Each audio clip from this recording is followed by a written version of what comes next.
Dopo le tante sollecitazioni fatte dai vari consiglieri comunali, il sindaco oggi dice sì alla rottamazione, avviate da parte della Polizia Municipale di Agrigento numerosi controlli contro i trasgressori della raccolta differenziata, elevate numerose multe e sanzioni. Denuncia di Mario Amico Eraclea Minoa, c'è chi fa da sé. Intanto i carabinieri e la capitaneria di porto avviano i controlli nella fascia costiera. Open Day oggi al Liceo Leonardo di Agrigento presso l'ex chiesa di San Pietro. Commemorazione di San Giovanni Bosco oggi da parte degli ex allievi salesiani. Affollato incontro ieri alla Camera di Commercio per un resoconto sui bonus edilizi organizzato dall'Ordine degli Architetti di Agrigento. Panoramica degli avvenimenti sportivi della domenica, l'Agragas domani riposa, l'Aragona contro il Casteltermini, l'Empedoclina, derby con Alessandria La Rocca.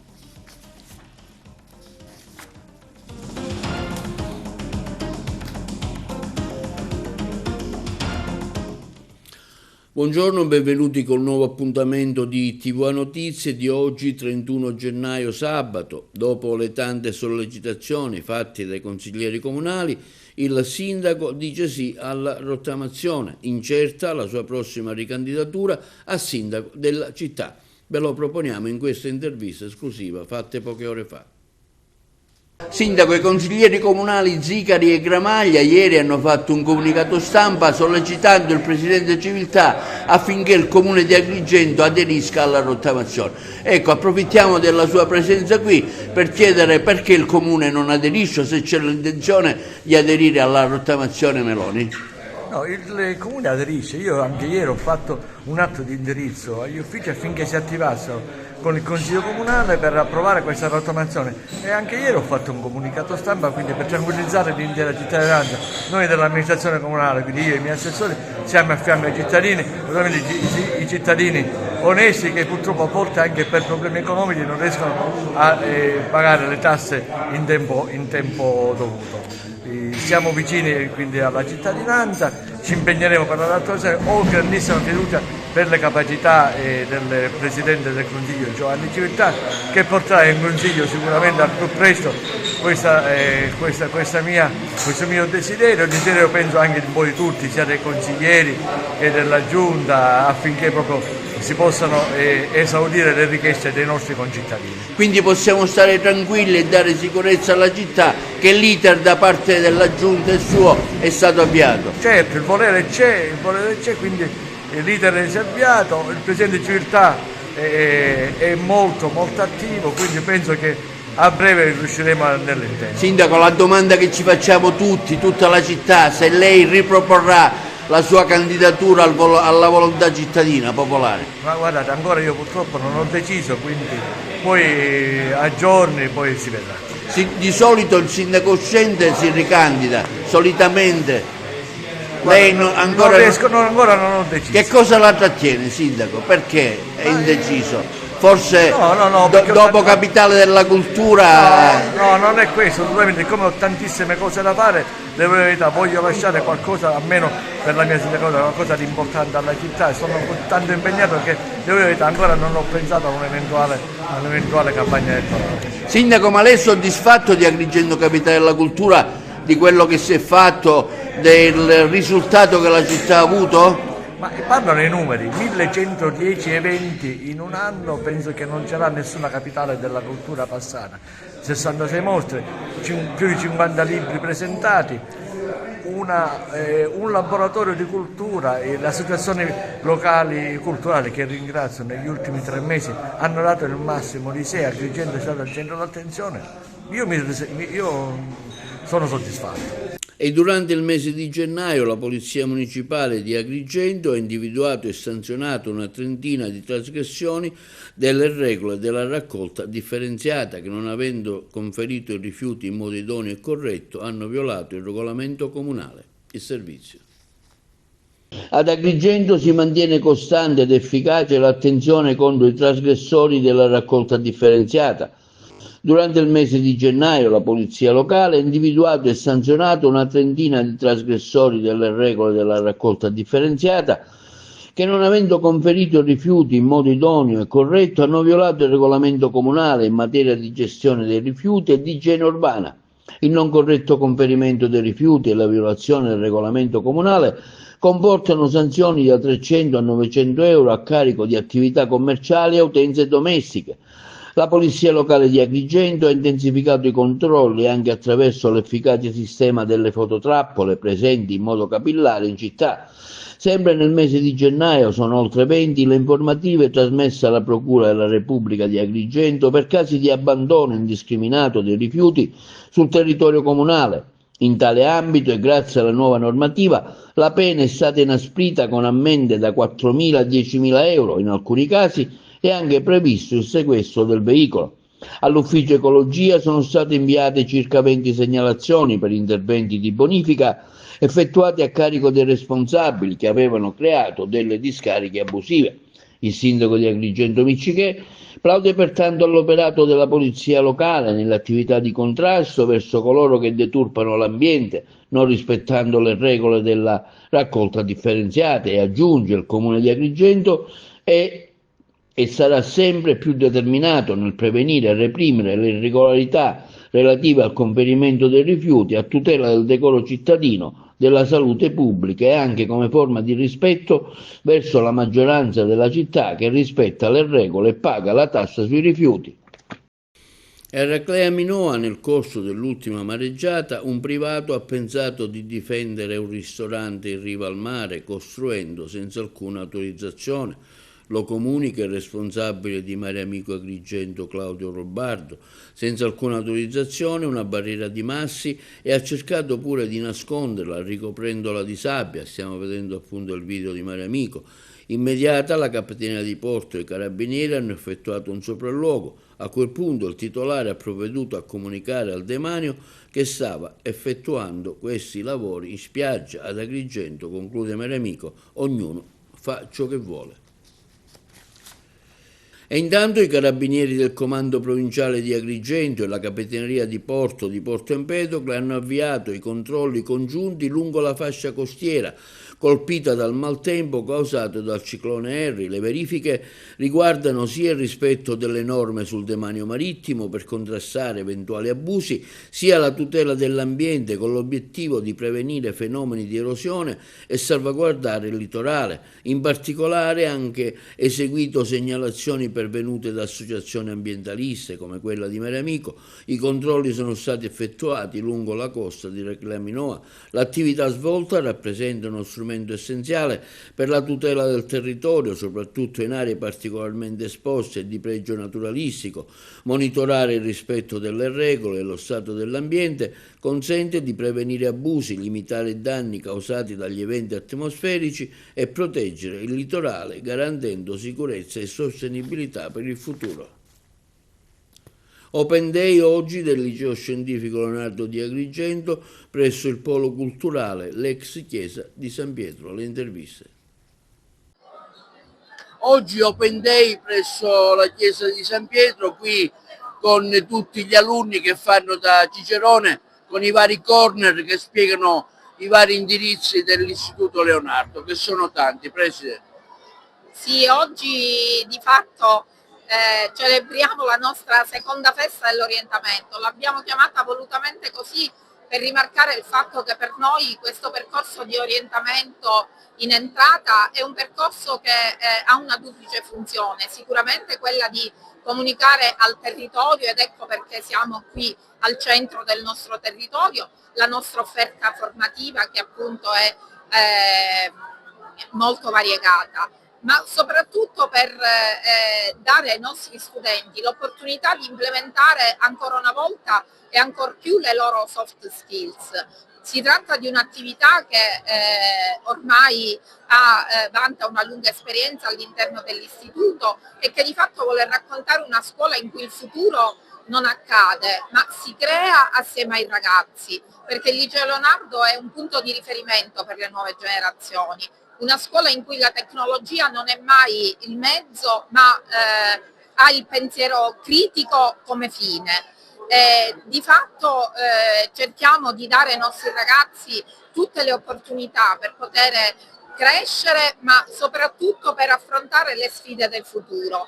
Con i nostri EILAB Officina del Futuro abbiamo creato dei workshop pionieristici in cui i ragazzi apprendono e comunque si cimentano nelle sfide dell'intelligenza artificiale per fare in modo, per avere la consapevolezza che non saranno mai esecutori automatici di risposte, esecutori passivi di risposte automatiche, ma saranno coloro i quali governeranno le macchine, perché noi crediamo che le sfide del 2030 stiano proprio lì, sulla capacità attraverso l'utilizzo della tecnologia di governare la macchina da parte dell'uomo. Pertanto quelli che vogliamo formare ogni giorno sono uomini e donne che abbiano la consapevolezza del sapere, un sapere che parte e affonda le radici nel sapere classico, ma per proiettarli nelle sfide del 2030.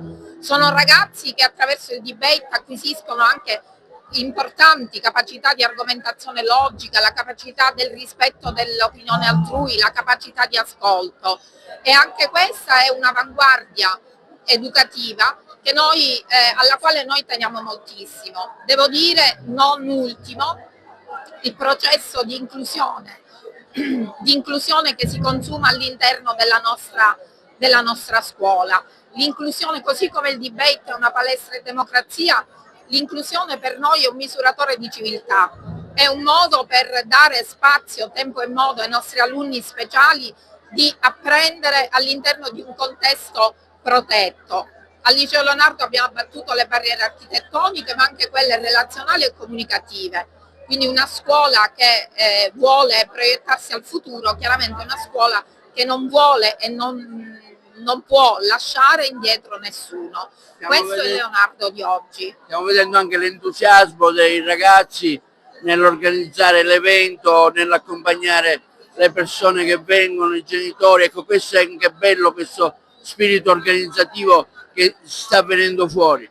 Ecco, infatti è quello che dicevo all'inizio. I nostri ragazzi, partecipando alle iniziative di orientamento, acquisiscono delle soft skills molto importanti, il public speaking una delle tante, e sono delle soft skills anche la capacità di coordinare i team che si occupano anche delle iniziative di orientamento. Sono capacità che loro potranno spendere ovunque e che chiaramente faranno di loro la futura classe dirigente del nostro paese.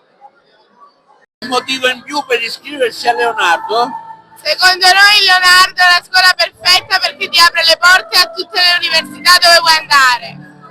Ti prepara a tutti gli studi e esci con una preparazione completa e precisa. Penso sia una scuola innovativa perché si possono fare molte esperienze per crescere. Il Leonardo possiede strumentazioni di laboratorio che molte altre scuole non hanno. Al via presso la Casa della Speranza di Agrigento un percorso di sostegno per i familiari di persone con disabilità intellettive o disturbo dello spettro autistico, finalizzate ad affrontare le difficoltà nella cura delle persone care. Le adesioni fino al prossimo 7 febbraio, rivolgendosi direttamente alla direzione della struttura. Ecco, noi abbiamo realizzato stamattina delle interviste ai responsabili per illustrarci questa iniziativa proprio a Casa della Speranza. Siamo a Casa della Speranza con il dottor Renato Scrembi perché ci informa di una nuova iniziativa, un nuovo supporto che la Casa della Speranza mette a disposizione delle famiglie che hanno figli, parenti con disabilità. Ecco, cosa si tratta, dottore? Allora, le persone, le famiglie di persone con una disabilità intellettiva, soprattutto se disabilità intellettiva spesso grave o con disturbo legato all'area dell'autismo, vivono a loro volta una necessità di supporto, di sostegno, di aiuto Casa della Speranza per molti anni, per circa un decennio, ha svolto un'attività di programmi a favore delle famiglie. Adesso lo sta mettendo a disposizione anche delle famiglie che non hanno i figli utenti e pazienti di Casa della Speranza. Sul supporto della Presidenza, il signor Gelo, su supporto e indicazione della direzione sanitaria, il dottore Giuseppe Pirona, si sta avviando questo tipo di programma basato, utilizzerò dei paroloni, ma significano sostegno, indicazione, mindfulness e parent training a favore delle persone, delle famiglie con persone che hanno all'interno del loro nucleo una persona con disabilità intellettiva. Possono chiamare Casa della Speranza e iscriversi in queste prime settimane di febbraio. Il programma durerà tutto l'anno con un incontro a cadenza mensile. Dottore Pirone, parliamo di questa iniziativa, è un'iniziativa importante, è la prima volta che si fa. Casa della Speranza apre anche alle famiglie per un sostegno psicologico. Ecco, la novità è proprio questa, cioè di portare all'esterno di Casa della Speranza un servizio che è più di un servizio, a dire la verità, è una vicinanza, è un prendersi cura delle famiglie che hanno figli, parenti con disabilità o con disturbi dello spettro autistico. Noi abbiamo messo in atto questo tipo di servizio per essere di sostegno, di supporto, per far soffrire di meno le famiglie che hanno parenti con disabilità, malattie dello spettro autistico. Quindi ha già parlato il dottore Renato Schembri di come si svolgerà l'attività di questo servizio, e quindi noi siamo... Ecco, c'è una scadenza, la gente deve mettersi in contatto con voi. Le persone telefoneranno ad un numero che verrà indicato sulla locandina che le persone vedranno e si metteranno in contatto con Casa della Speranza e si concorderà la loro venuta per appunto essere supportati, essere sostenuti nel gestire i familiari con disabilità o con disturbo dello spettro autistico. Ecco, una domanda su Casa della Speranza e sul cosa voi fate qui a Casa della Speranza e quanto siete importanti per il territorio agrigentino. Casa della Speranza è una struttura che ospita in regime di semiresidenzialità disabili e affetti da disturbo dello spettro autistico e pratica un'attività di riabilitazione. Noi di recente abbiamo ricordato i 50 anni dell'attività di Casa della Speranza e allora questo servizio che noi facciamo già all'interno di Casa della Speranza lo vogliamo portare all'esterno. Ecco, Casa della Speranza non è, diciamo, autoreferenziale, ma è una struttura che cerca di dare un supporto, un sostegno anche alle famiglie che non hanno figli, parenti, ospiti presso la nostra struttura. E si è svolta stamani, nonostante la forte pioggia, la cerimonia di donazione del Monumento della Solidarietà alla città di Agrigento nel giorno della festa di San Giovanni Bosco, che si celebra appunto oggi, alla presenza di numerosi ex allievi salesiani. Le interviste. Oggi 31 gennaio, San Giovanni Bosco, qui avete deciso di ricordarlo, è una figura importante anche per il messaggio che ha dato a tanti giovanissimi. Sì, Don Bosco è riconosciuto a livello internazionale come il santo dei giovani. Noi siamo gli ex allievi, coloro che si sono formati alla scuola dei Salesiani. Questo monumento è stato donato dagli ex allievi alla città di Agrigento in questa occasione, perché la città di Agrigento a suo tempo, nel 1997, con uno slancio di generosità senza precedenti, lo volle finanziandolo economicamente. Quindi restituiamo alla città affinché la città, espressa col sindaco qui presente, soprattutto le amministrazioni che verranno, lo curi e continui proprio a abbellire questo che è il belvedere Don Bosco, una parte di Agrigento significativa e importante. Ringraziamo a tutti quelli che sono venuti qua per la festa di San Giovanni Bosco e viva Don Bosco. Nome e cognome? Emanuele Pacci. Io sono la direttrice dell'Istituto Maria Ausiliatrice, arrivata da pochi mesi ad Agrigento e noto che questa città è veramente fortemente salesiana. Quindi sono contenta di essere qui a questo evento. Ringrazio il Presidente per averlo organizzato, l'amministrazione, il Sindaco e spero che il sistema preventivo di Don Bosco continui a regnare in questa cittadina che ne ha veramente tanto bisogno per i giovani. Ricordiamo che anni fa c'era un collegio dei Salesiani qui a Vigino, dove c'è il distretto in via Gioielli. Esattamente, l'istituto salesiano fu chiuso alla fine degli anni 60, subito dopo la frana. È una grave perdita per la città, perché da quell'istituto e da quell'oratorio soprattutto passarono diversi agrigentini, i quali avevano un punto di riferimento significativo, intanto per la formazione. Molti di loro sono diventati professionisti che hanno dato tantissimo a questa città e altri sono passati dall'oratorio quando gli oratori in città non esistevano. È stato il primo oratorio di questa città e per questo gli agrigentini sono fortemente affezionati alla figura di Don Bosco e ai salesiani che purtroppo ci hanno lasciato. Continuano la sua opera le figlie di Maria Ausiliatrice che abbiamo ancora presenti in questa città e operative. L'ultima parola la diamo ai giovani salesiani. Anche se non c'è l'istituto salesiano, noi siamo i giovani e saremo il futuro salesiano di Agrigento e comunque viva Don Bosco sempre. Viva Don Bosco! Viva Don Bosco! Viva Don Bosco!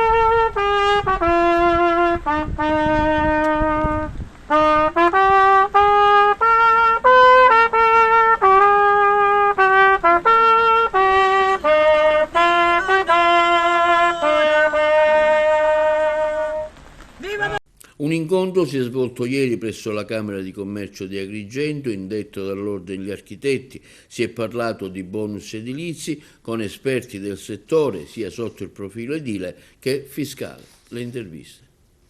Gli incentivi edilizi sono preziosi per promuovere la messa in sicurezza e l'efficientamento energetico del nostro patrimonio edilizio esistente per alimentare proficue politiche di rigenerazione urbana. Ecco perché dopo la chiusura del capitolo super bonus al 110% abbiamo voluto organizzare questo convegno in sinergia con la Camera di Commercio con l'obiettivo di mettere a fuoco tutti i bonus edilizi rimasti in vita per il 2026 grazie alle leggi finanziarie dello Stato e della Regione Siciliana approvate negli ultimi giorni dello scorso mese di dicembre. Al convegno sono intervenuti esperti del settore sia dal punto di vista tecnico che fiscale, che hanno messo a fuoco, hanno descritto le regole e le modalità per poter accedere al bonus ristrutturazione piuttosto che all'eco bonus, al sisma bonus, agli incentivi del conto termico 3.0 e tutti gli altri incentivi edilizi che sono rimasti attivi per il 2026. Oggi con l'Ordine degli Architetti di Agrigento abbiamo parlato di bonus edilizi, in particolare dell'intervento fatto dalla legge di bilancio 2026 che va in continuità rispetto alla legge di bilancio 2025, quindi abbiamo affrontato le tematiche relative alle aliquote applicabili e alla dicotomia che si applica al 50 o al 36 a secondo della condizione soggettiva del contribuente. Ovviamente abbiamo anche parlato di bonus che sono ormai terminati, super bonus o il bonus eliminazione delle barriere architettoniche, per poi concludere con il bonus mobili. Si è svolto ad Agrigento questo interessante convegno organizzato dall'Ordine degli Architetti in cui si è parlato delle opportunità che oggi ci sono per la pubblica amministrazione, ma anche e soprattutto per i cittadini privati, per accedere a incentivi importantissimi per riqualificare dal punto di vista strutturale ed energetico i propri immobili. È un momento questo in cui veniamo fuori da 3 anni di incentivi legati al super bonus e quindi oggi si fa il conto con quello che rimane a disposizione per i cittadini per appunto efficientare e ristrutturare i propri immobili. Gli interventi sono stati qualificati, il mio in particolare ha posto un focus sul conto termico 3.0 che è già uscito e che a breve sarà possibile partecipare attraverso il forum che il GSE metterà a disposizione. È un'occasione da non perdere perché appunto si possono efficientare gli immobili per i privati cittadini fino al 65% di contributo a fondo perduto, per le pubbliche amministrazioni addirittura il contributo può arrivare fino al 100%. Quindi è davvero un'occasione per poter ristrutturare ed efficientare i propri immobili da non perdere. Oggi l'Ordine degli Architetti ha organizzato questo interessantissimo convegno, i bonus edilizi attivi nel 2026, che noi come Camera di Commercio abbiamo l'onore di ospitare. C'è il nostro patrocinio, anche perché è un tema interessantissimo che coinvolge, oltre ai tecnici, coinvolge anche le aziende, coinvolge i cittadini. E oggi avremo dei chiarimenti importantissimi su come funziona il bonus, anche perché le varie normative che si sono accavallate hanno reso la materia un po' caotica e quindi oggi avremo dei chiarimenti utilissimi ai tecnici, alle imprese e utilissimi anche ai cittadini che vorranno usufruire del bonus edilizio. Ciclone Harry, sopralluogo del presidente Renato Schifani con il vice premier Salvini nel Messinese sui luoghi del maltempo. Ce ne parlano i colleghi di Messina. Ringraziare il ministro Salvini della sua visita, la sua ispezione sui luoghi utilissima. Non ho mai messo in dubbio la presenza massiccia del governo in questa disgrazia che ha colpito la nostra regione e le nostre coste. È chiaro che il tema della tutela delle coste si pone per il futuro perché l'ecosistema è già cambiato, quindi occorrerà studiare ormai dei piani urbanistici delle zone, diciamo, abitate lungo le coste sia civilmente, socialmente che anche turisticamente, quindi è un problema che va affrontato. Adesso sull'emergenza io ho sempre manifestato sanità sul reperimento dei fondi. I fondi ci saranno, i fondi ci sono, per quanto riguarda la Regione essa sta valutando quali sono i progetti finanziati in FSC 21-27, il cui cronoprogramma è destinato a chiudersi negativamente, nel senso a non rispettare i tempi, per cui ci saranno delle opere che, seppur indicate, come è fisiologico in tutti gli accordi di programma, non verranno realizzati, rischiano di essere realizzati. Allora faremo questa valutazione per definanziare queste opere che sono destinate a non essere realizzate e spostare le coperture sull'emergenza della mareggiata. Quindi siamo sereni su questo naturalmente, quindi non occorrerà minimamente intaccare i fondi del ponte per il semplice motivo che siamo in grado in outsourcing di risolvere questa emergenza con risorse nostre, ma che comunque, ripeto, sono destinate a progetti ed opere la cui progettazione è in tale ritardo per cui la quasi certezza che vadano in disimpegno, cioè vadano restituiti. Noi stiamo facendo di tutto, abbiamo adottato già dei provvedimenti per erogare i primi contributi con una semplicità estrema, una perizia giurata asseverata a campione probabilmente da parte dell'amministrazione. Abbiamo adottato subito, abbiamo stanziato 90 milioni, abbiamo esentato i titolari di concessioni demaniali dal pagamento del canone, prevederemo procedure agevolate con la stessa perizia giurata, quindi siamo concentrati. Io ho istituito una cabina di regia che si riunisce, non dico tutti i giorni ma quasi, al palazzo, dove ho messo attorno al tavolo tutti i dirigenti responsabili per semplificare al massimo e anche i poteri conferitemi con la nomina del commissario delegato per l'emergenza consentono già delle deroghe. Ripeto, la velocità è massima, io sono fortemente concentrato su questo, faccio più il commissario che il governatore naturalmente, per cui la scommessa, l'ho detto quando sono venuto qui, è il reperimento dei fondi, è doveroso, ma anche la velocizzazione. Linea alla regia per la pubblicità. E l'assessorato regionale dell'agricoltura, diretto dall'assessore Luca Sammartino, ha pubblicato un avviso per consentire alle imprese agricole siciliane colpite al punto dal ciclone Harry di segnalare i danni subiti. Ci sarà tempo fino al 15 febbraio per inviare la richiesta. Le aziende che intendono ripristinare con celerità le strutture danneggiate, come le serre, gli impianti e i fabbricati, dovranno comunicarlo all'ispettorato dell'agricoltura competente, producendo una perizia asseverata da un libero professionista. I danni dell'alluvione possono essere segnalati anche al Fondo Mutualistico Nazionale Agricat. L'avviso è pubblicato sul portale istituzionale della Regione Siciliana. Il generale di divisione Roberto Manna, comandante regionale Sicilia, si è recato in visita alla compagnia della Guardia di Finanza di Sciacca. L'alto ufficiale è stato accolto con gli onori di rito dal comandante provinciale colonnello Gabriele Baron, dal comandante della compagnia capitano Stefano Lupo. Si è intrattenuto con i militari in servizio presso il reparto, con una rappresentanza della locale sezione dell'Associazione Nazionale Finanzieri d'Italia. Nel corso dell'incontro con il personale, il generale Roberto Manna ha espresso il proprio compiacimento per l'azione di servizio condotta a presidio degli interessi economici finanziari, evidenziando il costante impegno profuso dai finanzieri nella lotta alle frodi, all'evasione fiscale, nella prevenzione e contrasto degli illeciti in maniera di spesa pubblica e infiltrazioni criminali nell'economia. Successivamente il generale Manna ha effettuato anche un incontro istituzionale con la procuratrice della Repubblica presso il Tribunale di Sciacca Maria Teresa Maligno, alla quale ha confermato la più ampia collaborazione istituzionale da parte delle Fiamme Gialle. Ha ripetutamente maltrattato e minacciato di morte i genitori perché si sarebbero rifiutati di consegnargli i soldi necessari per comprare la droga.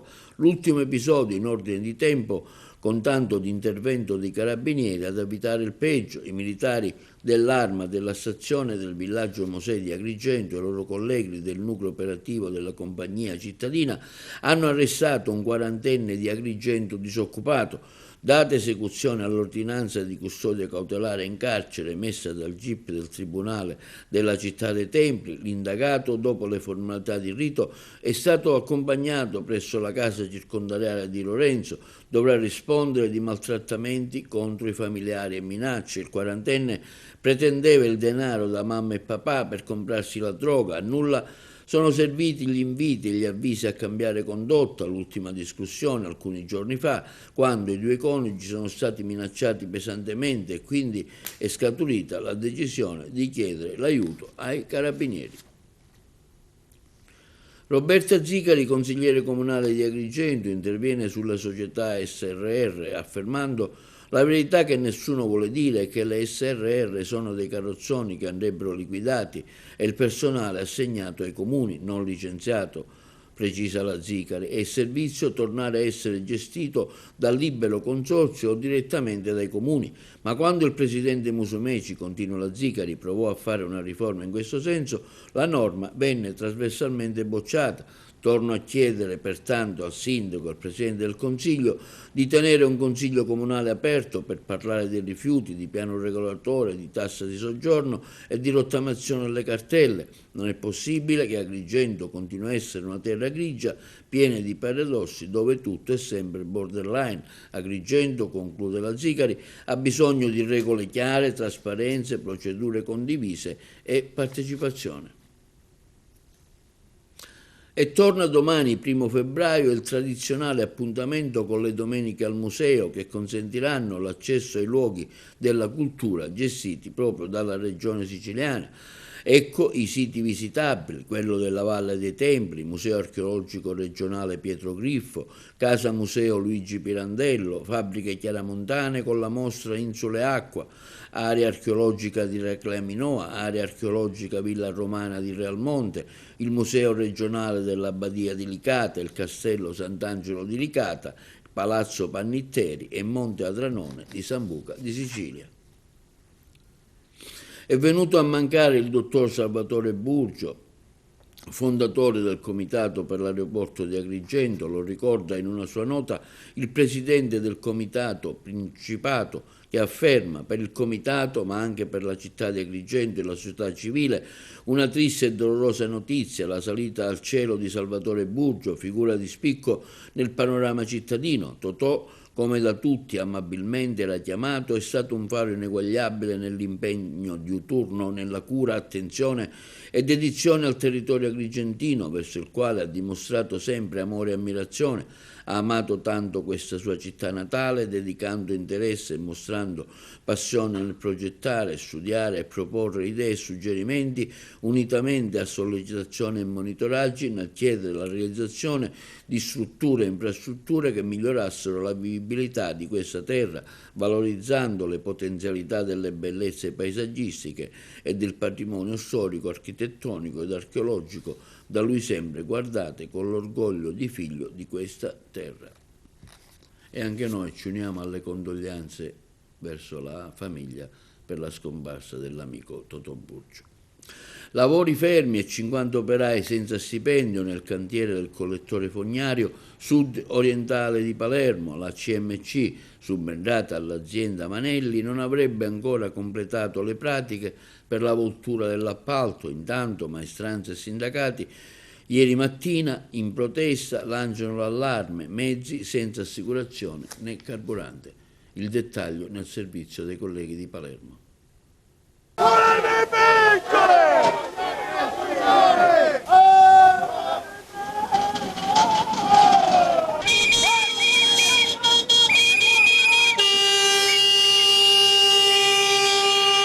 Praticamente oggi noi non percepiamo lo stipendio da 2 mesi. Praticamente in questo momento non ci rappresenta nessuno. Qualsiasi referente ci dice che non sanno niente. L'unico che ci potrebbe pagare è il commissario. Ad oggi noi vogliamo essere retribuiti. Questo è un lavoro solo in galleria, che ancora non è stata finita praticamente. C'è un fronte aperto che sfornella, che cede da solo e non c'è nessuno che lavora, perché non c'è gasolio, non c'è niente. Non abbiamo neanche un datore di lavoro, non ci rappresenta nessuno, non possiamo andare avanti. Una presa di posizione importante quella di stamattina, gli operai si sono arrampicati sui silos.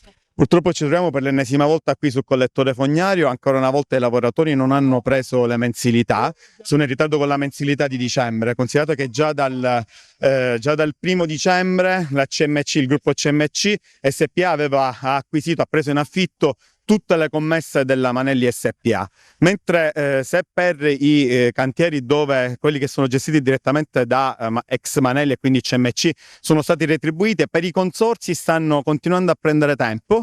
Loro parlano che ci sono i tempi tecnici del subentro, non sanno dirci quali sono questi tempi, non ci danno risposte, non ci danno nessun tipo di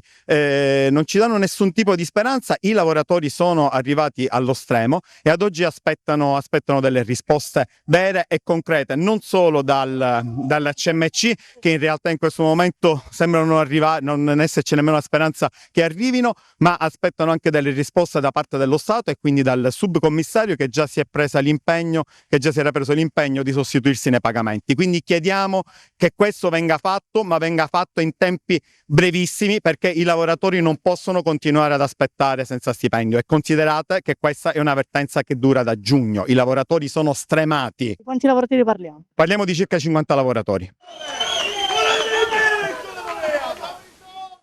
Al via il progetto Goal a Santo Stefano di Camastra, ce ne parlano i colleghi di Messina.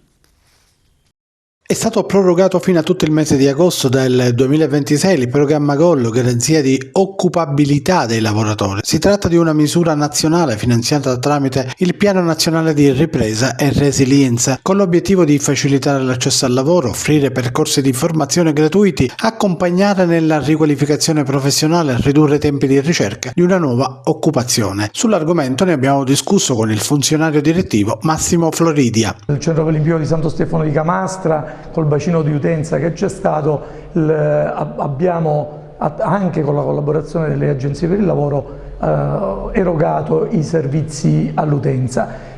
Rispetto a quello che è ancora il lasso di tempo e le risorse disponibili, certamente continua a esserci l'opportunità per le aziende del territorio di poter attivare i tirocini del programma GOL e per i lavoratori del nostro territorio di essere ospitati per l'appunto delle aziende.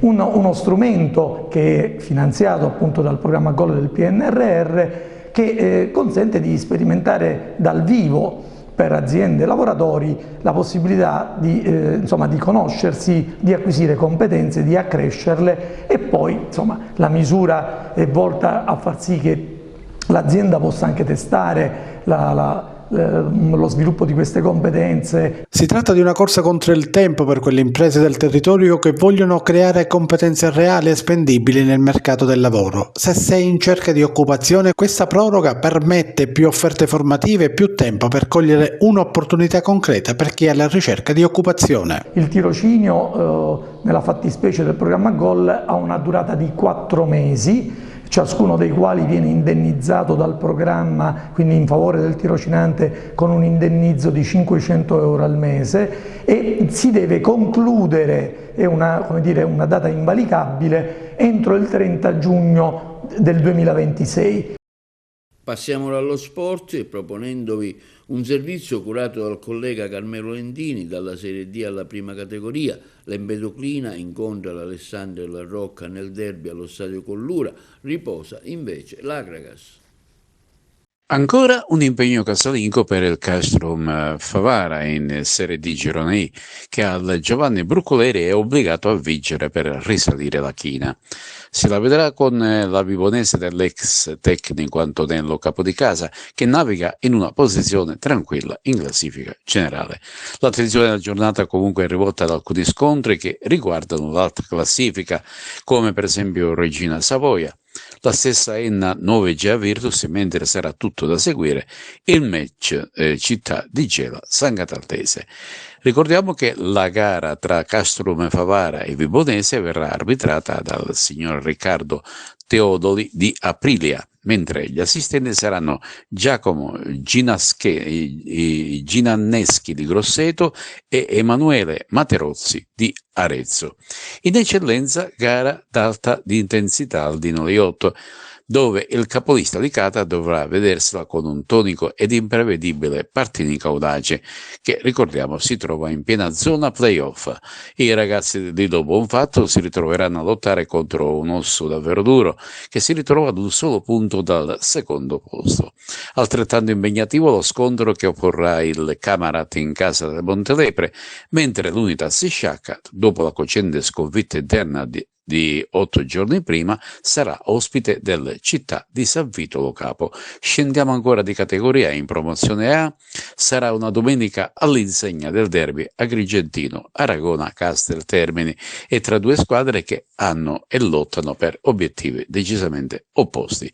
La compagine presidente Luigi Monreale, capolista indiscussa da diverso tempo, in settimana ha prelevato dall'Acregas il difensore Alessandro Noto e va a rafforzare un reparto di per sé abbastanza forte. Si ritroverà un Castel Termine alla ricerca di punti di salvezza, che ricordiamo alterna e ha di imprevedibili vittorie esterne a quelle sconfitte interne. A queste gare A questa gara guardano con interesse le dirette inseguitrici, vuol dire l'Alcamo, che gioca in casa comunque contro il Mazzara, e Gemina anch'essa in casa con l'Atletico Partinico. Gioca tra le mura amiche la Margheritese, che ospita il Campo Reale. Nel girone D, domenica di assoluto riposo invece per l'Acregas di Dino De Rosa, che di comune accordo con il Virtus Gela giocherà la sfida del Vincenzo Presti domenica 8 febbraio, perché lo stadio gelese proprio questa domenica 1 febbraio ospiterà la gara di Serie D Città di Gela San Gatardese. Si ricorda che la compagine dei Templi mercoledì prossimo 4 febbraio sarà impegnato in Coppa Italia al Nino Lobue per la gara di ritorno. L'andata, ricordiamo, terminò 4-1 per l'Acregas. Giocheranno invece tutte le altre squadre, compreso il capolista Priolo Gargallo, che giocherà in casa contro il Calat. Si gioca invece al Collura in prima categoria di Portempedocle lo scontro d'alta classifica tra la locale Empedoclina e l'Alessandria della Rocca. La compagine marinara di Mariano Cordaro è all'inseguimento della prima posizione, in mano attualmente al Fada, con quest'ultima che gioca invece sul campo del malmesso Villabate. I cugini del Cianciana, anch'essi in seconda posizione, se la vedranno sul retralgo di gioco dei Rangers, che lotta per evitare la retrocessione. E sempre per lo sport, nel campionato di promozione Girone A domani alle ore 15 la capolista Aragona ospiterà il Casteltermini. Sarà della partita anche il neoacquisto Alessandro Noto, difensore ex Acregas, che ascoltiamo insieme al presidente dell'Aragona, Luigi Morreale, il collega Davide Sarto.